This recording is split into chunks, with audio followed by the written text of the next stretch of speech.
Hello and welcome everyone to the We Win podcast, powered by Accelerate Her Africa in partnership with the Human Pattern Institute. I am your host, Lolita Ejiofor, and I'm so excited to have you here with us today. What if the words you've been searching for to describe your journey, your pain, your power, have been waiting inside someone else's pen? Meet Peju the Spark Abuchi, a poet strategist who has spent over 20 years healing the world through the transformative power of poetry and storytelling. From Channels TV to BBC Radio, from the London Mayor's Office to global platforms like Aspire Global Unity Conference, Peju has mastered something rare: the art of connection, conversation, and communication that ignites. Here's where Peju's gift becomes extraordinary. She takes the essence of who you are, your struggles, your victories, your core needs, and translates them into words that land like revelations, words that spark transformation. Peju, the Spark Abuchi, is here to ask you, what spark within you is waiting to be ignited? I'm absolutely honored and excited to welcome today's guest. Let's dive in.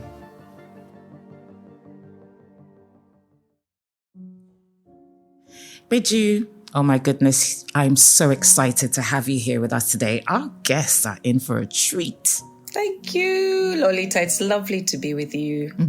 Awesome. Peju, your title is Poetic Strategist, and your mission is to disrupt leadership spaces.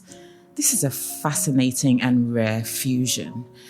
How do you use the soft tool of poetry to achieve hard, tangible results of organizational transformation? I love that question, Lolita. I was at a conference on Friday, and part of what was shared was that soft skills are becoming strategic skills. I feel like the organizational development world, the world of learning and development, the world of human resources, the world of leadership is struggling. They are burnt out and seeking new ways to achieve alignment in life, legacy, and leadership. Enter creativity. I believe that creativity has the power to unlock something really deep and intuitive and perceptive, even in the hardest of organizations, even in the toughest of leaders. And when I talk about the work that I do as a poetic strategist, I say to people, we need healers of many kinds in the world. We need doctors who help with ailments. We need dentists who help with oral health. We need psychologists and counselors and coaches and mentors. We also need poets.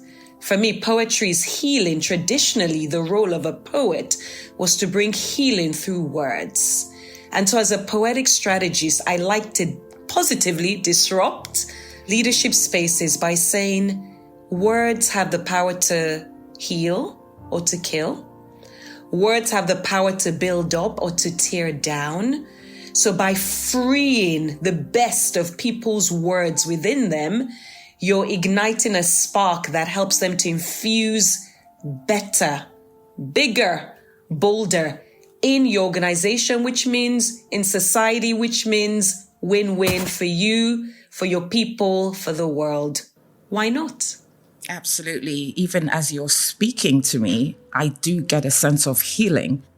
And burnout is real. A lot of people are misaligned with life and work.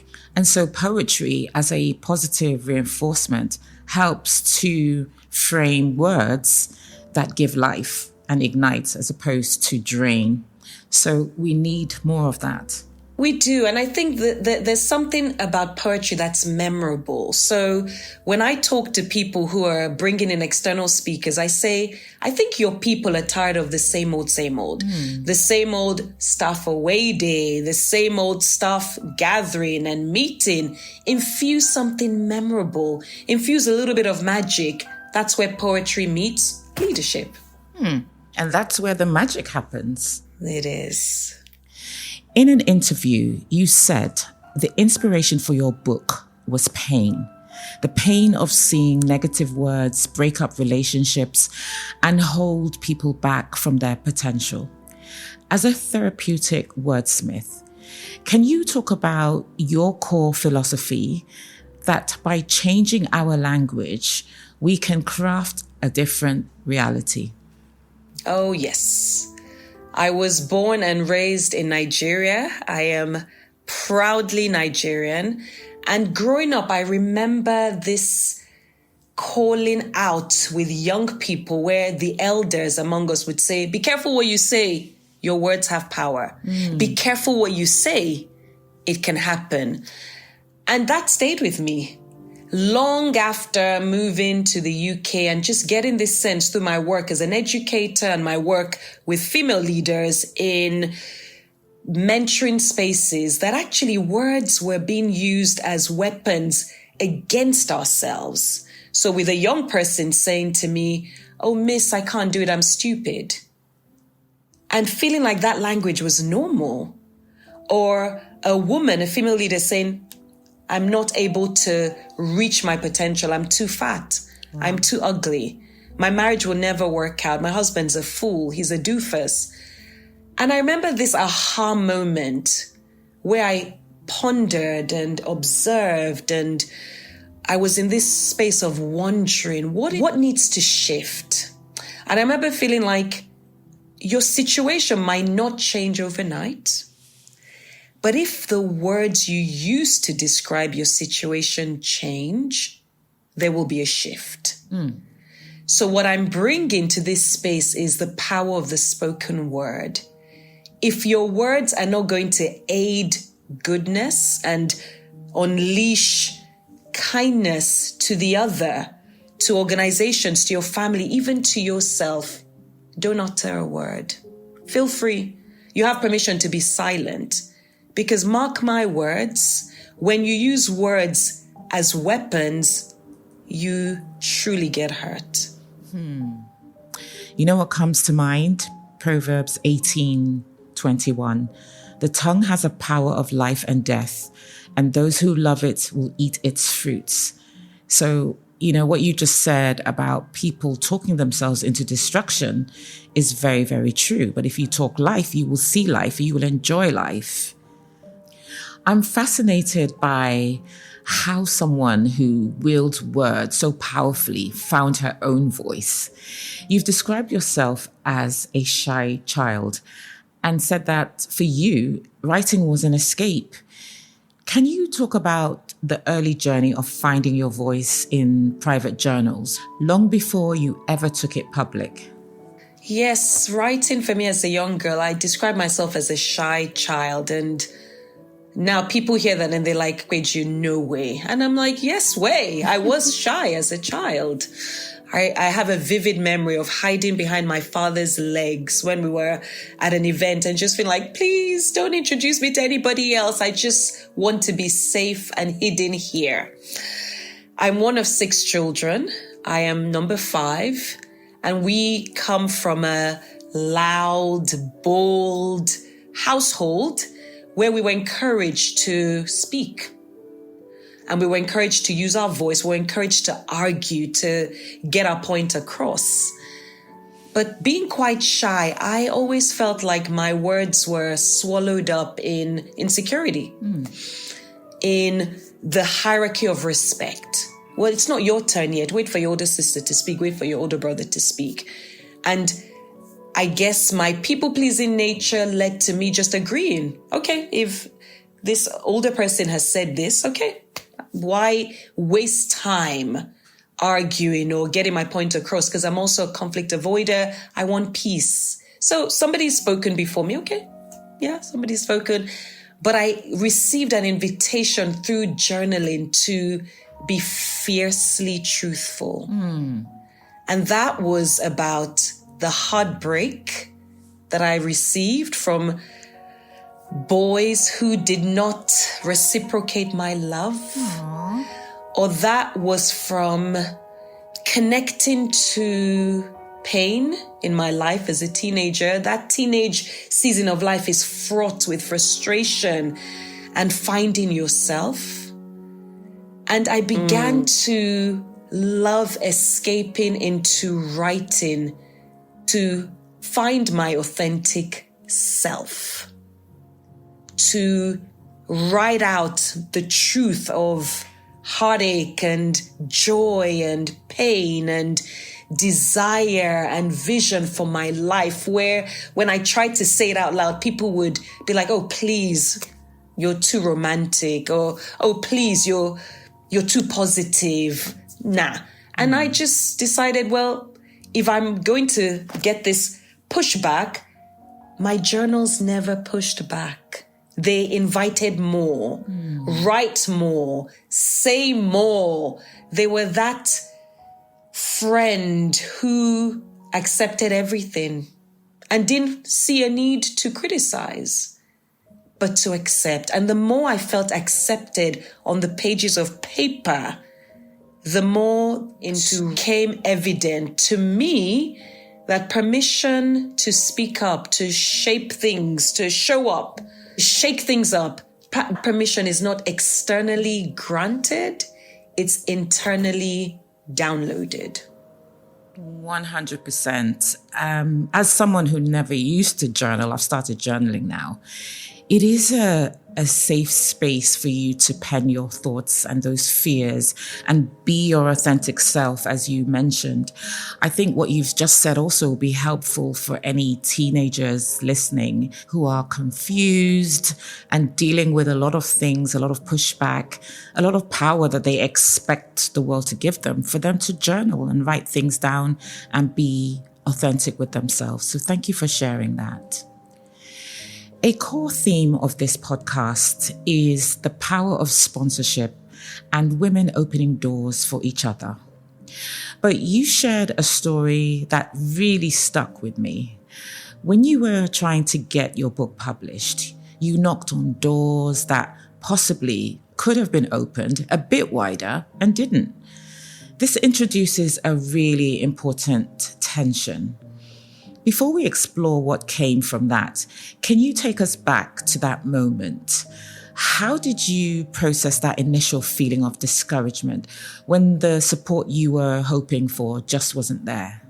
That's a great question.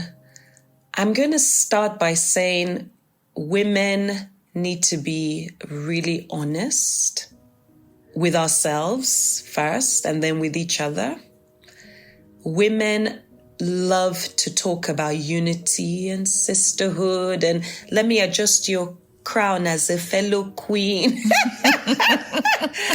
Solidarity, community, but we can also be each other's worst enemy. And recently I realized that women can be the fiercest gatekeepers. But in our collective fight for the feminine voice to be heard, for feminine presence to be respected, we seem to shift the blame and say, but it's the men. They get it all. It's the men we're fighting against. I see that as part of the problem. But I have also been sponsored by some wonderful men who believe in the power of my voice. And while we're all focused on men, we are not privy to influential women who are closing doors in the faces of other women. And we need to be honest. We really need to be honest, vulnerable, and transparent about the power of envy, about the power of fear. Because once you, as an influential woman, see other talented, gifted, powerful women rising, you do feel threatened. I felt it. We need to admit that. So I will say that. The pain of feeling that for me has turned to gratitude. But while I was in that pain, I felt things like, so nobody believes in me. I'm too old. I can't do it. The younger generation are faster and quicker and more adept at getting their voices across and getting first pick of this pie. I can't do it. It's too late. It's too late. And I did grieve the people who I felt could have helped more or supported more. I tell you now, I am grateful. And actually, there's something that I want to craft, a poem maybe, or a post that says, thank you for not helping. Because what that did was it gave me the fight to dig deeper. And when you give yourself space to dig deeper, you find within you deeper treasure that the Creator has implanted in you that doesn't need people to open the doors you thought they needed to. And I love saying this. Some of the doors that have shut in my face, I feel like I stand with my God and we watch the doors close. And then I hear God say, that's okay. There's a window right at the back. We're going to go through it. And I get into the room. Same room, different route. But because I know my God has got me there, my confidence is different. I'm not there relying on the kindness of somebody else who perhaps didn't even want me in the room. I'm there as somebody who is a kingdom citizen who knows why I'm there. So thank you for not helping, because you did me a good favor, a great favor, by allowing me to dig deeper and to find a new route into that room. Yeah. Oh my goodness. I think, first of all, I'm one of those who understand what gatekeeping is all about as a person who was a gatekeeper themselves and someone who's experienced it from others. There is this sense of territorial ownership or stress that makes women feel threatened by another woman coming up. And like you said, if that person is in alignment with God, there is nothing that door being closed would stop in terms of that person's journey to success. Going through that must have felt discouraging at first, but you obviously didn't stay discouraged. You said that experience enabled you to look a little bit deeper. What did you find when you looked deeper? For the woman listening who is in that moment of discouragement right now, can you talk about how that closed door became an unexpected catalyst for you to find and hone your own more authentic voice? Yes, from closed door to catalyst. I'm going to say to the women who are listening, who are discouraged, who are scrambling in the dark to find their voice, you're not alone. You're not alone. And the pain of this season will become a proclamation for your next season. Part of what I write in my book is about not despising your dark times, not despising the day of small beginnings. And part of my preparation for this season of my life was frustration and feeling like I'd received this great invitation in life to step into a bigger space, to use my voice, to coach women to find their voice. And nothing happened. And I remember feeling like, I'm so embarrassed. What is going on? God, you asked me to step into more, but less is happening. Less opportunities, less money. I was okay before I got this invitation. What are you doing? What am I doing? In the frustration of that season, for me and for the women who are listening, there is so much happening. The seeds that you're sowing with tears, the seeds with anger, frustration, with doubt, with unease, with shame, those seeds are becoming part of your tree that will become shelter for other people. Wow. So part of my preparation was hearing the phrase, Peju, before I unleash you on the world, I have work to do on you. I have work to do in you. So I say to people now, to leaders, before you can move forward, you need to move inward. And part of moving inward is to move upward, because the shift happens in your mind frame. So I could have become bitter and vengeful and hateful and decided, I'm going to get back at those people who shut the doors in my face. When I make something of myself, I'm going to shut. The energy that you spend envying and wanting to get back at people, use that energy to better yourself. Use that energy to pour love into yourself. Use that energy to appreciate and champion people who are doing well. That's good energy. So what I have been left with when all was said and done was that this season of my life is an invitation to co-create with the Creator. I have no better way to say it. I just know I love the invitation. I love what I'm birthing through words and poetry. I wrote something very special over the weekend because I just had a wave of inspiration.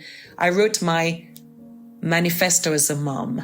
And just when you birth something in pain, especially when it has to do with your children, you know that essence of being a mother bear and a tiger mom. When you birth something in pain and purpose and you step back, what stares back at you is just promise.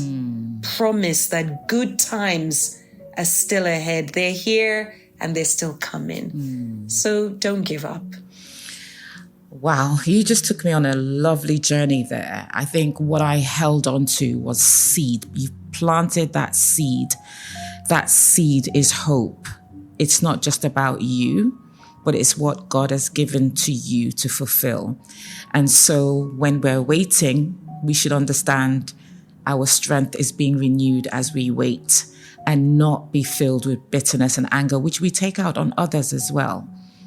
So thanks for sharing that. Again, the expression was so beautiful. I'm sure everyone is wowed. Okay.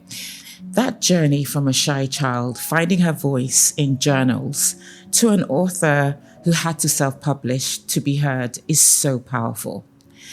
Now you're an official delegate at the UN Commission on the Status of Women. What does it feel like to have completed that arc, to take your voice from the private page to a global stage? Yes. Part of that journey is feeling the fear and doing it. They say, you hear this phrase, do it scared, do it afraid. And I'm doing a lot of these performances and these invitations to speak. I'm doing it afraid. I don't take any invitation to speak for granted, whether that's to a small charity event that has asked me to do it for free or to do it for a really low amount because that's what they can afford, or to a big corporate event that are paying big money. I just think what a privilege it is for people to hear truth spoken through me. What a privilege it is to speak life into people. And so what I love is to cherish the private voice more than the public voice. Because the public voice, today they can love you, tomorrow they can disagree with you, the next they can criticize you, and then they admire you, and then they want more of you.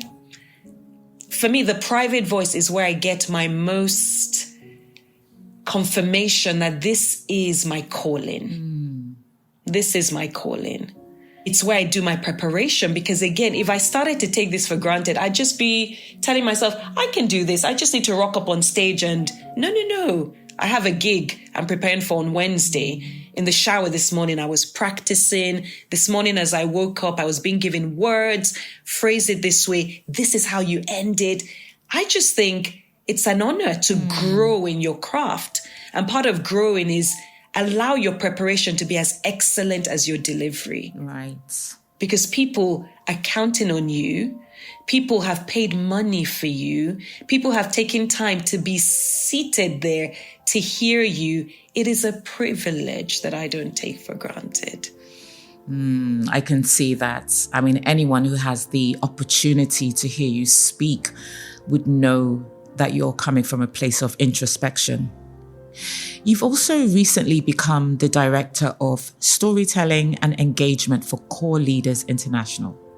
It feels like your entire life's journey has been training for a role where your formal job is to identify and share impactful stories from a community.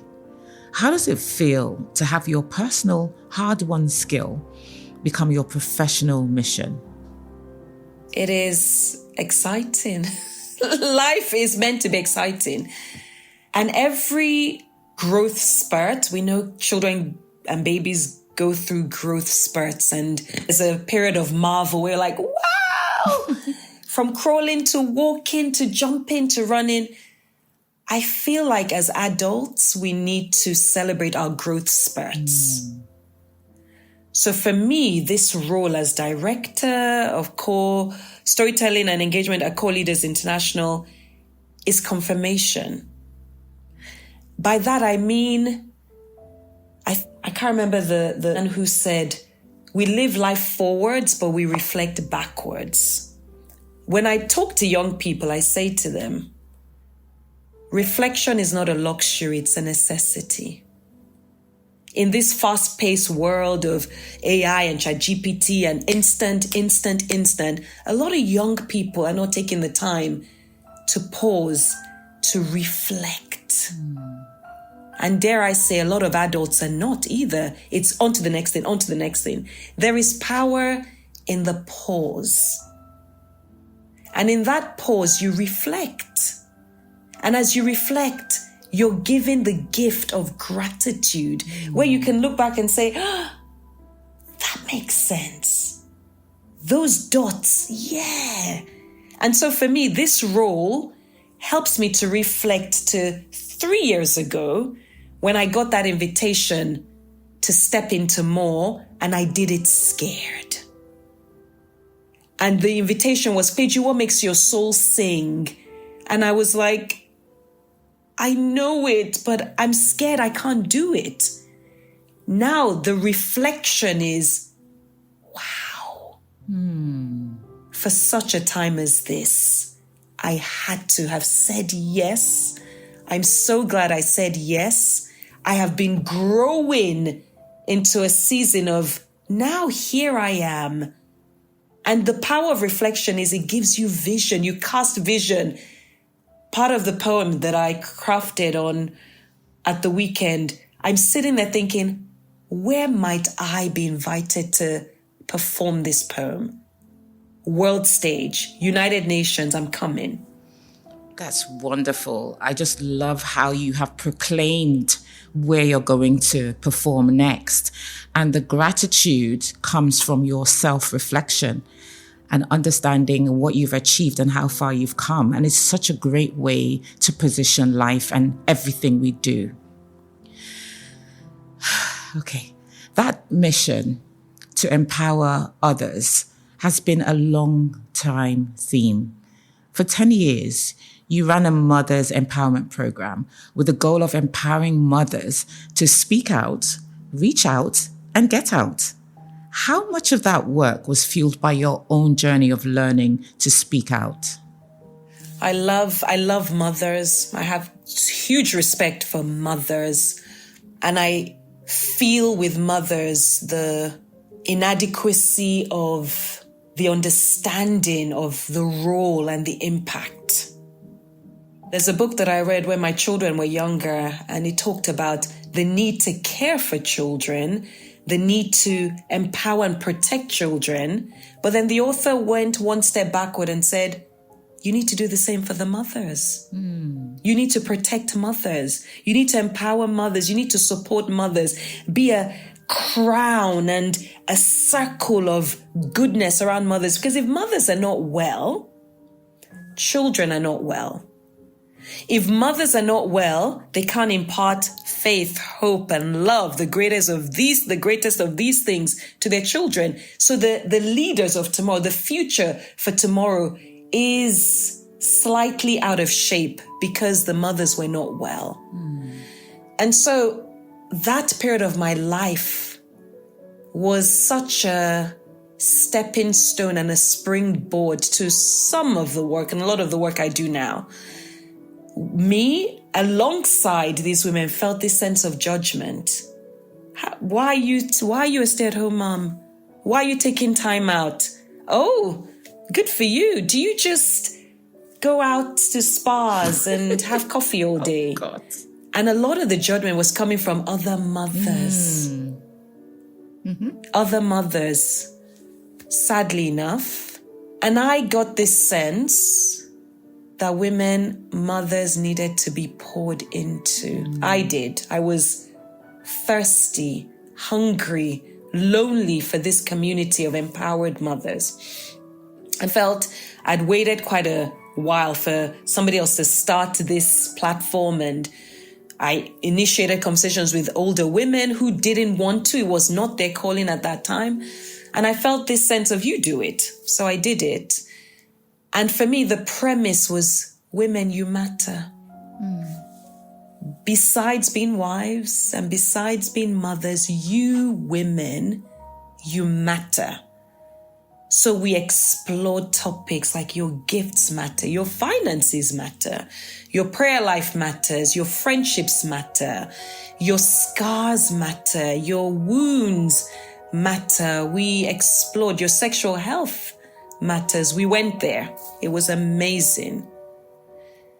And I felt this sense that I needed to unravel within this group, within myself and these moms. This time of raising young kids will surely pass. But if you're not ready for the next season, you will miss it. So let's grow together through this season, vision casting for the future where our children will not be so dependent on us or so reliant on us. Who do we want to be when that time comes? Let's start now by investing in ourselves, by investing in our womanhood, investing in our minds, investing in the work of our hands. So when that time comes, we're ready. Wow, what a circle of trust. Having women, mothers, wives coming together and talking about real life situations without judgment.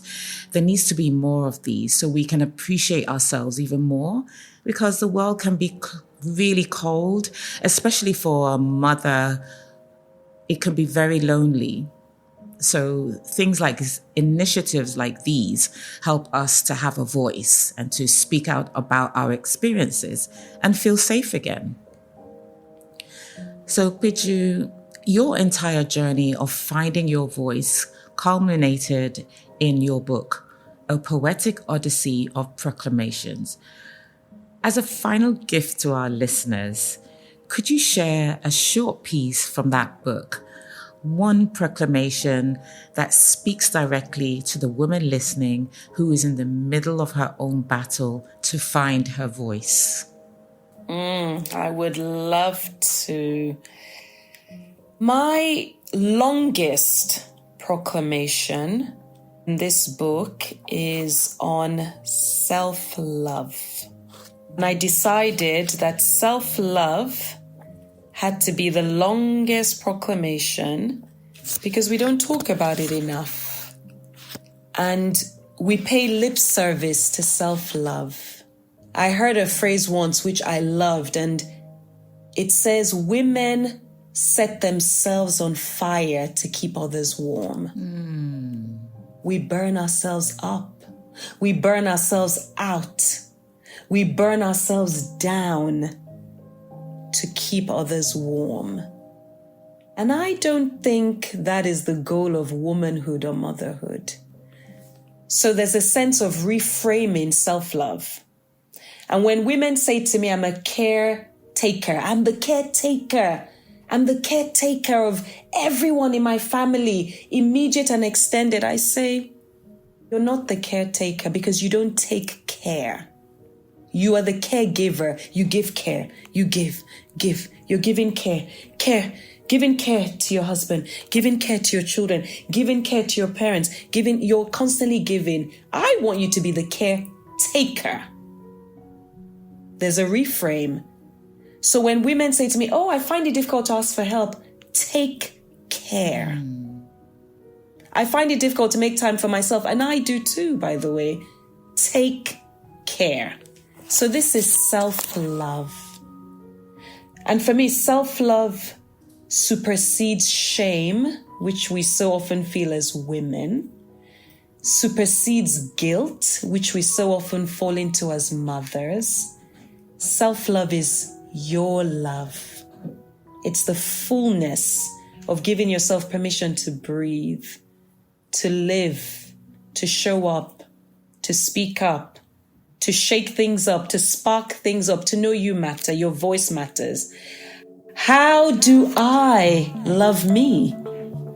Let me count the ways. Not only on good days when I feel the sun's rays. I long to gaze at my current phase and express self-love with a powerful phrase. I am a beautiful blaze. This is my current craze as I navigate life's maze. Watch me dazzle and daze. I will amaze. My glorious reflection says that I love me in all ways till the end of my days, even as my hair glows with craze. Beautiful. Oh, just beautiful. Peju, after everything you've navigated, what does that one word, voice, mean to you today? Voice means vulnerability. Voice means vision. Voice means values. And if you bring them all together, when you're vulnerable and you hold true to your values, whether people agree with you or not, you are stepping into your vision for your life. We're not living for the applause of people. People are fickle. They will love you today. They will ignore you tomorrow. Your voice matters. And if you're not speaking and sharing your voice, if you're not finding your voice or refinding your voice or amplifying your voice, consider it as stealing from society. Wow. Okay. That is a profound way to end this episode. Peju, I absolutely loved our conversation today. And I thank you so much for taking the time out of your busy schedule to share your story and your words of wisdom and your beautiful poetry with us. Thank you so much. You're welcome. It's been a joy. I love the power, the depth, the height, the breadth, the length of the questions. They have allowed me to grow. Thank you, Lolita. It's been a joy. Dear listeners, I believe Peju has talked about how to look through the lens of gratitude and live. Introspection is not a choice, it's a necessity. How do you see yourself? What is truly holding you back? It's you. So we need to take care of ourselves and be the best we can be. Our words are powerful. We should use them to build up. Your voice matters. And I quote Peju, if we do not use our voice, we should consider it stealing from society. I hope you sit with that and understand that it is your duty to use your voice.